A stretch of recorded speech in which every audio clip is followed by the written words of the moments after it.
cloudy and warm Tuesday morning in Northeast Ohio. Welcome on into the Bullpen. I'm Adam the Bull. He's Dustin Fox. And where'd he go? He was here. He's gone. We'll get him back in just a second. And a lot to get to on this Tuesday morning, the first Tuesday in May. The Cavs will begin their second round of the playoffs, the Eastern Conference semifinals against the Pistons. So I'll be back on live tonight after Game 1 against Detroit. Looking forward to that. I want to tell you that if you're looking for a betting angle, check out the Top Picks news feed in your BetRivers app. The BetRivers banner news feed is filled with picks from BetRivers network personalities and more handicappers to give you expert insights. Tap the Top Picks icon in your BetRivers app to get the latest tips. All right, we got Dustin back. There he is. I thought it was you for a second. Then I realized it was my connection. It went bad right as you started the live. So sorry about that. That was weird. Guys. That was bizarre. I am here. That's technology. So every once in a while it goes wrong. Every once in a while, it's something every day happens. That's true. All right, so plenty to get to today. Let's begin with the Cavaliers, who took care of business in Game 7. You haven't been on since Game 7, and you were at Game 7. I was. Saw that great second half. What's your thoughts overall on how the Cavs finished up that series, and how are you feeling about them heading into round 2? I mean, I was scared to death watching that first half, and obviously they had that late little, flurry that, got it tied at halftime, but the first quarter was tough. I tend to agree with, like, Donovan's post-game comments. He's like, the way the game started, it was, he had 2 open threes. He missed, Jared Allen misses an open dunk. There was another open layup that Schroeder, like, there was a bunch of, like, possessions that were just empty because they had good looks, just didn't capitalize. And the Pistons shot really well in the first half, and they're not a great shooting team. Raptors. Excuse me, the Raptors. Yeah. Pistons tonight. The Raptors in Game 7 they're not a great 3-point shooting team, and they obviously regressed to the mean there in the second half. And the Cavs played a lot better. Jared Allen had the game of his life, absolutely the game of his life, and I couldn't believe it. I was happy to see it, and we needed it. When I came on after the game Friday, I was just bonkers for Jared Allen because we've all been hard on Jared Allen. We've all complained about him, all the things, and it probably won't be the last time we complain about him. But when you said it, it's the best game of his career if you talk about the magnitude of the situation when they needed somebody to step up, because let's face it, their stars were not playing great again. Donovan was okay. James Harden couldn't shoot at all in a Game 7. Evan Mobley was playing well, but he was in foul trouble. So he couldn't contribute that much. But when they needed somebody late third, early fourth, he stepped up in a big time. And he was doing everything out there. He was like a crazed animal. Well, you think about this, Dustin. First of all, the Cavs, who have been out-hustled in this series, out-rebounded the Raptors 60-33 in that series. Raptors only had 14 more rebounds than Jared Allen had. It was 33-19. He had. I mean, that's just crazy. There were a total of 27 offensive rebounds in the game, and he had 8 of them. He had more offensive rebounds than all the Raptors players combined, which is just crazy. I mean, you could make the argument that he, right place, right time, because the ball just bounced his way, and it did. But he was way more aggressive, man. Like, he was going after rebounds. He was boxing out. I mean, there was, I definitely noticed this just as, my seats are club seats, so we have a little more of a vantage point where we can see, like, the whole kind of play develop. And I just was impressed with the way these guys played, especially, on the defensive end. I mean, they were boxing out. They were diving for loose balls. Yep. There was one, I don't know if you saw this clip, but there was a moment where Donovan had a turnover, and then he didn't get back on defense, and it led to, a fast break run out. And Dennis Schroeder yelled at him. And I saw that on TV. They showed Schroeder and him going at it, but I didn't know what it was about. It was because the turnover, and they didn't get back, and they led to a run out, so they got points off the turnover. And it was good to see because, like, Schroeder, who's a veteran, if this team has the chemistry where the guy who just came here halfway through the season can call out the team's best player and the best player, and then by the way he then responds immediately the next possession, plays great defense, ends up hitting a three like I think 2 possessions later. Like that's what it's all about. This is a really, really talented team that when they play like that, I mean, they can definitely. I don't think there's a reason why this team can't go to the NBA Finals. Again, it's going to be a long way from winning the finals, but I think they're they escaped this series against the Raptors. I definitely think that they're going to beat the Pistons. I really feel strongly about that. I watched every single game of that Magic Pistons series, and I truly believe that the Cavs will beat them, and partly because JB Bickerstaff's their coach. Let's be honest. Well, JB just got an extension, and obviously the Pistons made a nice comeback coming back down 3-1 in that series. Yeah, they were down big in Game 6. Yeah, I think the Cavs are. Yeah, they were. Well, the Magic scored like 20 points in the second half. In Game 6, and you knew they were dead when they lost that game. The Pistons are a slight favorite to win this the series at -121. I picked the Cavs in 6. The Cavs obviously didn't play great overall in the first round, but every new series is a new round. The Pistons didn't play great overall. And, obviously the other side of the bracket, the Knicks are playing very well right now. They got off to a slow start in their first round, but then won it in 6, and they obviously crushed the Sixers in Game 1, so we'll see. But, yeah, I mean, when the Cavs are at their best, they're as good as anybody in the East. They're still going to be a big underdog in the finals if they get there, and one step at a time, as you say. But they're plus 2,000 right now to win the title. Yeah. Right. I mean, I anybody think the in the Pistons East are like plus 1,800. Yeah, which makes sense. That or it at least makes sense that any team in the East. So yeah, right now here at Bet Rivers, the Thunder are -167 to win the title. The Spurs are plus 450. The Knicks are actually third at plus 800. The Pistons at plus 1,600. Then the Cavs at plus 2,000, and then the Lakers, T-Wolves, and Sixers to win. You want your movie script? You want your movie script? Go ahead. Cavs. Lakers finals. Cavs, Lakers. I think we lost you. Oh, there you are. Cavs versus Lakers NBA Finals. I mean, that would be Cavs versus Lakers NBA Finals. You think it's possible?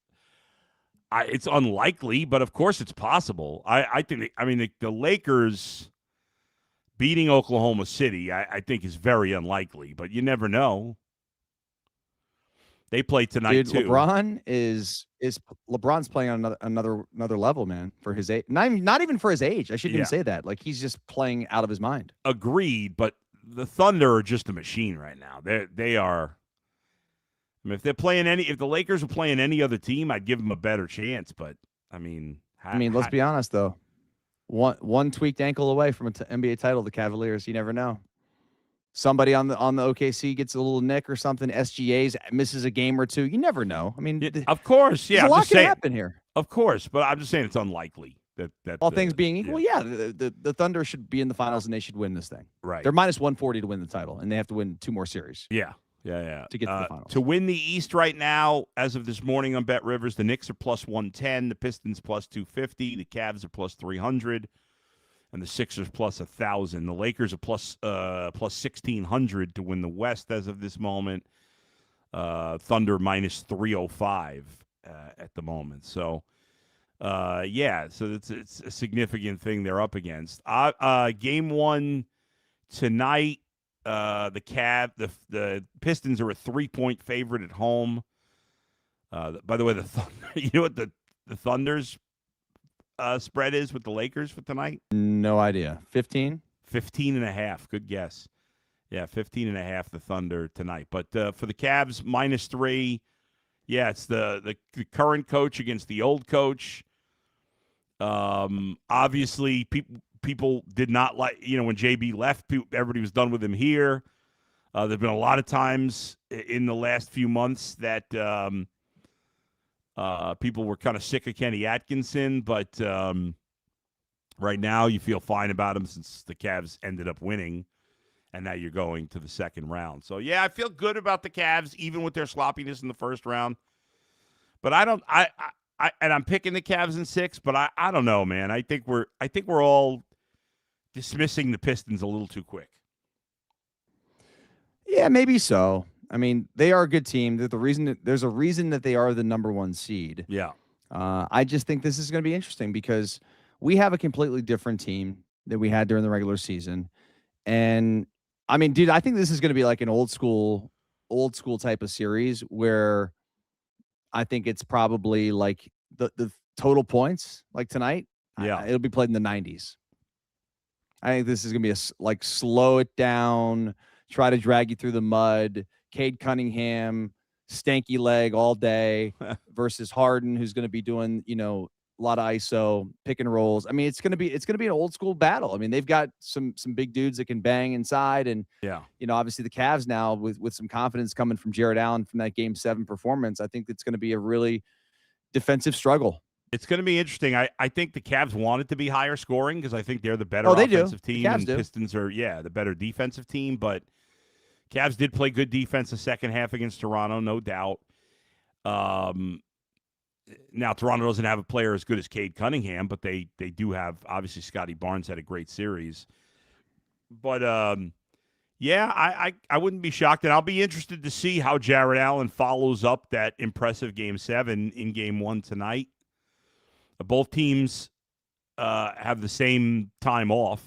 They both played in the same day on Sunday, so it's only one day off for both teams. So there's no excuse in terms of being tired or anything like that. So we'll see. Let's get to Look, the reality is, Adam, the Cavs have the 2 best players in this series, and Donovan and James Harden. Right. They've got Cade Cunningham, who his usage has been outrageous. I mean, they used him an insane amount, and they needed every ounce of everything he had to win that series against the Magic, right? Yeah. I feel like if the Cavs don't win this series comfortably, I'm going to be very concerned about obviously where they go in the Eastern Conference. Like if they win this in 7 games, I'll be like, we're probably going to get bounced by the Knicks. I don't know about that because, I mean, the Pistons are better than the Raptors. Yeah, I don't know. I mean, Cunningham's better than anybody on Toronto. As a whole, yeah, but I think don't you think Barrett and Scotty Barnes combined are better than what the Pistons have their 1-2 punch? Yeah, who knows who their second punch is? I mean, is it Tobias Harris? Is it Jalen Duren? Yeah, I mean, Tobias Harris has played really well. He played really well in Game 7 and Game 6. Long Island zone.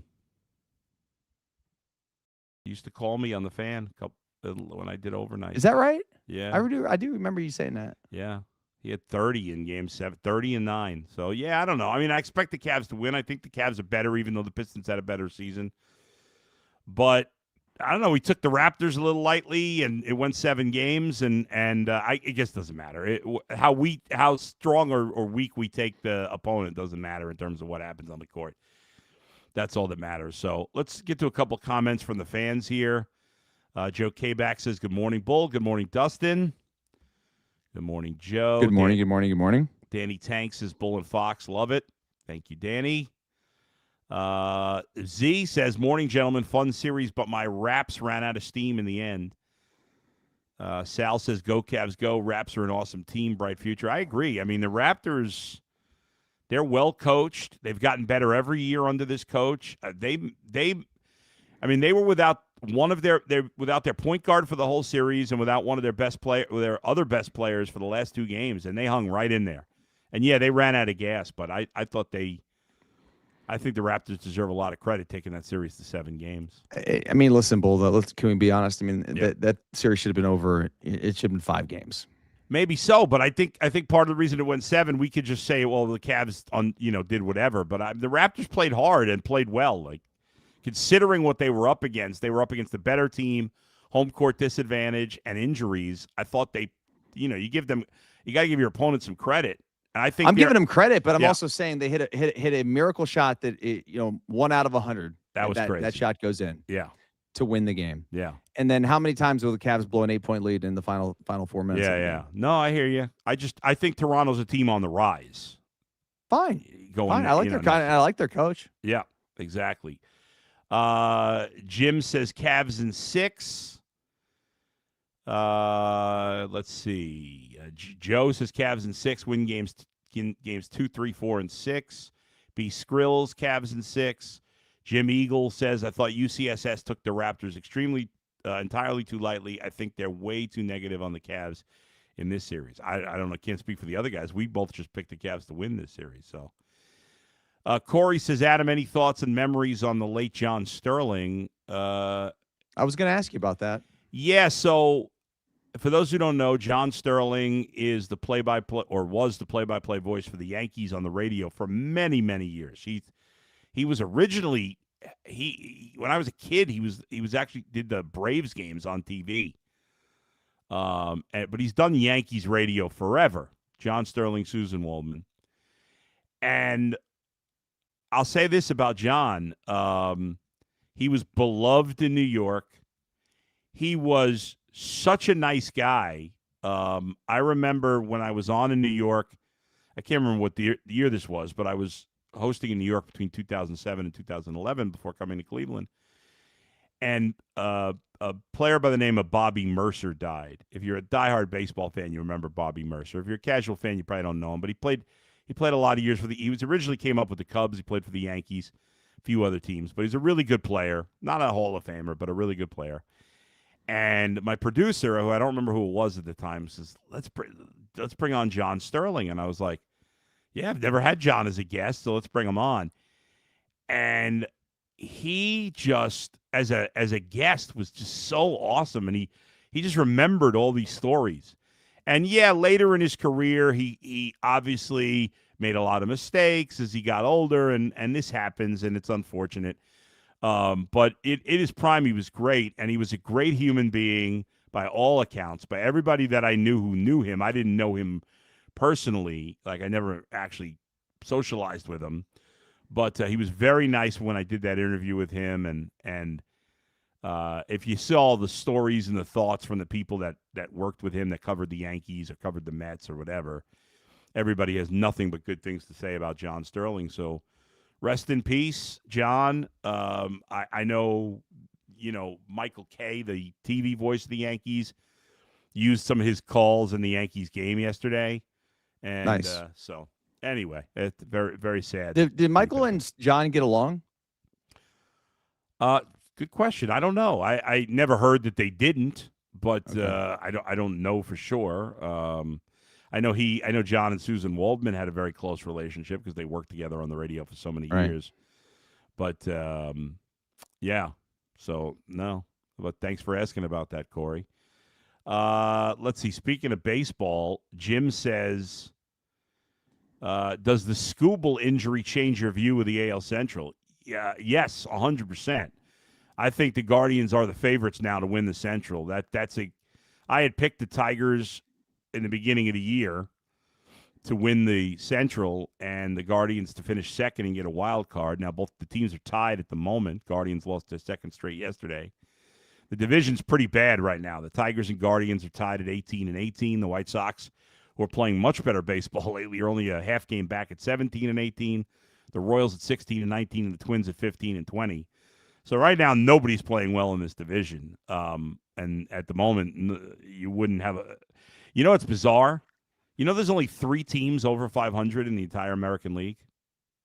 Yeah, it's not been a great start to the season for the American League. No, the Yankees and Rays, and then the A's have the 3rd best record in the American League, and only 18 I and 16. tried to tell you the A's were playing well. You're like, that won't. I don't think it'll last. But meanwhile, in the National League, you have 7 teams over 500. So there's only 10 teams over 500 total, and 5 of them are in the NL Central. Every team in the NL Central is over 500. Which is bizarre. But anyway, I do think the Guardians are now the favorites because I didn't think I thought the Tigers were better than the Guardians, but not by a lot. And without Skubal, he's their best player. You can't lose your best pitcher, and that's going to make a difference. That makes a difference of at least 5, 6, 7 games, and that's enough of a difference. So I think even though the Guardians aren't, haven't played well the last 2 nights, and Tanner Bybee didn't pitch well yesterday, I do think the Guardians are now the favorites to win the Central, and I think they'll bounce back You might get something on Bet Rivers Banner about it tonight because I expect them to win tonight with Gavin Williams. So more coming up on that later, but we'll see. And over the weekend, the Guardians had won 2 of 3 against the Athletics. Finally got the bats going. They should have saved some of those 14 runs for this Royals series. Yeah, they scored 22 runs in the first 2 games against the A's, and then in the last game against the A's and last night against the Royals, they only scored 3. A little hot and cold, but hopefully they can get it back on track today when they play the Royals. Again, it'll be Gavin Williams for the Guardians, and who are the Royals pitching? Oh, Stephen Kolek, who has been, I don't know how well he's pitched. Let's see. Kolek is, I don't even know if he's actually pitched pretty well for them so far. So, all right. I don't know how much he's pitched. 33 innings. He's done a nice job. Anyway, so that's the pitching matchup tonight. Back to the comments from the fans. Good morning, guys, says Eddie. Love this channel. Love the channel, Bull. The Cavs need to at least get to the Eastern Conference Finals. I'm not sure they'll make it. So there's somebody who's not as confident. Jim Eagle. Was there bad blood between Tito and the Cleveland management at the end of his tenure? I don't think there was bad blood, no. And the reason Terry Francona came here in the first place is because he had a great relationship with management. I don't think there was bad blood at the end. I think, Tito was dealing with some health concerns. He needed to step away, and I think maybe the front office was looking for a fresh voice. He had been here a long time. Eventually, you need a fresh voice in the locker room. But I mean, I don't know for sure, but I don't think there was any bad blood between Tito and management. Not that I know of. I'll look into it, but I don't think so. One other thing on baseball, Joe Kabak says, thoughts on Bazana so far? I think he's looked pretty good. I know, it's way too small a sample size, but he started like 0 for 9, and he had made that error. But I like the swings. I think he's going to be fine. I'm very high on him. I'm not convinced he's going to be a superstar, but I think he's going to be a solid major leaguer. He's gone 4 for his last 11 after starting 0 for 9. He has more walks than strikeouts, which is very nice to see for a young player. 6 walks and 4 Ks. He's stolen 2 bases. So I like what I've seen so far, but it's way too small a sample size. He's only played 6 games. But he's going to be in that lineup every day, and it just makes the lineup better. Salish says, good morning, Bull and Fox. Go Cavs. Let's get to a couple of Browns questions here, Dustin. Joe says, if the Browns decide to go with Watson, what are the chances they trade Sanders and go with Gabriel as a backup and Green for development? What say you on that, if they go with Watson? You think they move on from Shedeur? I don't. First off, who's trading what for Shedeur? Yeah, I'm not. I mean, even if they cut him or you're release him. You're not getting more than you. No, you're not getting. No, you get a late pick. You're not at first, best.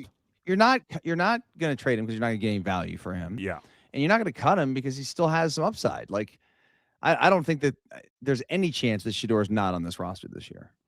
I'd be surprised. I don't agree with you that there's no chance. I think it is a chance, but I would be surprised. I'd be surprised. But if Watson starts, I don't know. I mean, one of those guys is not going to be here. Probably will be Dylan Gabriel.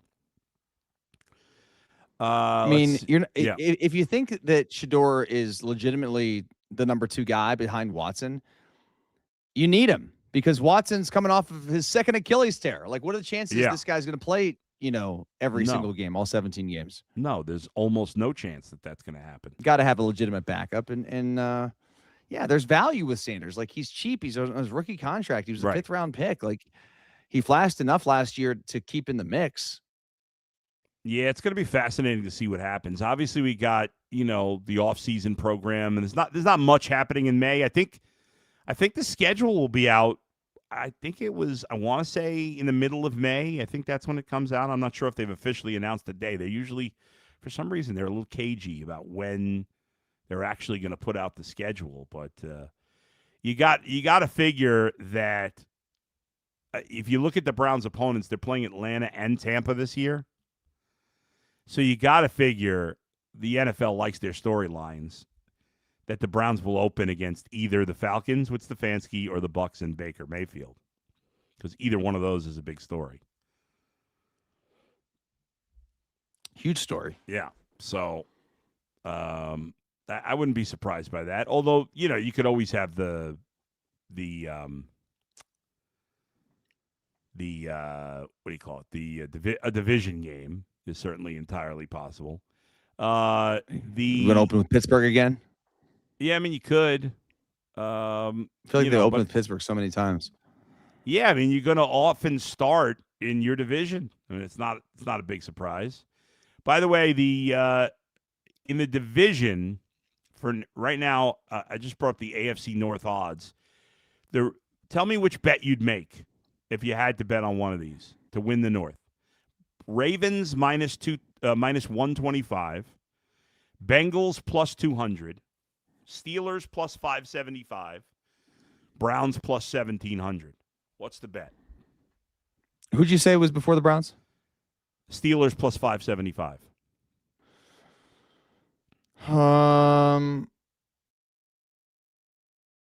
I mean, I certainly do not think the Browns have any value there. I mean, I'd probably go Steelers, 575. Really? Okay. Just it's good odds. Yeah, for a team that always wins. But true, but Tomlin's not there anymore. It's a new coach. I don't know who their quarterback's going to be. And yeah, I mean, I guess it's going to be Rodgers, but if it's not Rodgers, I don't know. How about let's do the NFC East. Eagles plus 125, Cowboys plus 200, Commanders plus 500, Giants plus 550. Who you got? I'm going to go Giants plus 550. It's not crazy. I don't hate it. I kind of like the Commanders plus 500. I think Daniels is going to bounce back.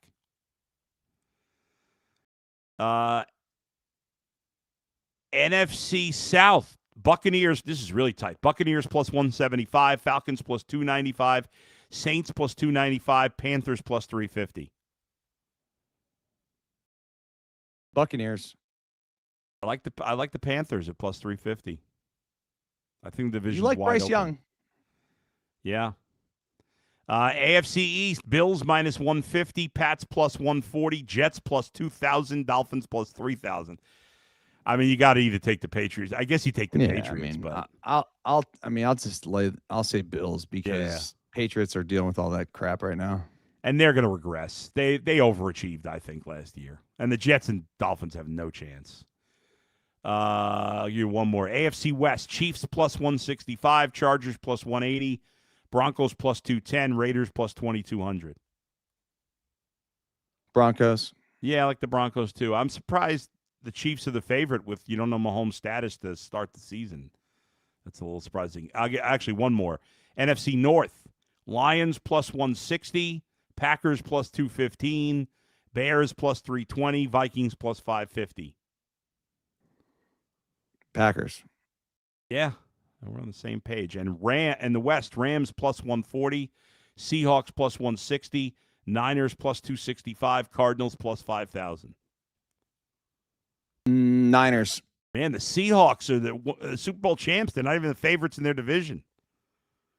I don't mind the Niners also. I like that. But I would, I don't know. Any of those three teams could win it. All right. Thanks, everybody, for joining us today. We appreciate it. Let's see. Jim made his picks. Giants, Tampa, Bills, Chargers, and Bears. Joe said the Saints and the Chargers. Joe says, for the record, I'd keep and start Shador. Just curious in that scenario if you thought they'd clear the slate for Watson. I'm with Dustin. I think probably Shador's still here. Jim says 99-97 Cavs tonight. Wants our score predictions for tonight. What do you got, Dustin? I said it'd be played in the 90s. I think Cavs win this 99-93.